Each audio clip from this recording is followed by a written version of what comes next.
السلام علیکم ورحمۃ اللہ حضور.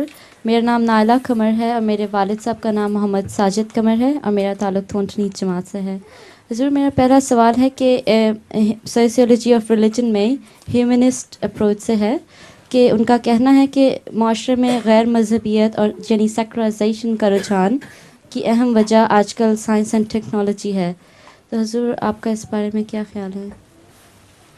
مذہب سے دوری کی وجہ؟ جی، مذہب اور سوسیولوجی جو ریلیجن کے بارے میں وہ بات کرتے ہیں کہ جو انسانیت اپروچ کا کہنا ہے کہ معاشرے میں غیر مذہب یعنی سیکولرائزیشن کی اہم وجہ سائنس اور ٹیکنالوجی ہے. حضور کا یہ غلط ہے. سائنس کے ذریعے تو خدا ملتا ہے.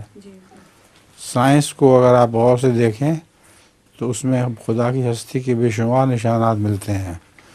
اس لیے سائنس تو خدا کی طرف لے کے جاتی ہے. یہ کافی پرانی بات ہے کہ سائنس اور خدا کے آپس میں گفتگو ہوا کرتی تھی، بحث خدا والوں کی.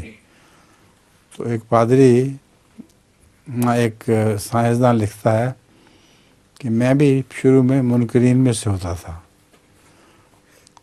اس کے بعد میں نے غور کرنا شروع کیا تو لمبے عرصے کے بعد چکر کھا کے میرا دماغ واپس یہاں پہنچا کہ خدا ضرور ہے. اس وقت میں نے سوچا کہ شروع سے ہی مان لیتا تو اچھا تھا. تو سائنس تو اللہ تعالیٰ کے قریب کرتی ہے، جو فلسفے ہیں دوسرے وہ دور کر دیتے ہیں، وہ لچر فلسفے جو ہیں، مگر سائنس تو دوری نہیں ہوتی ہیں.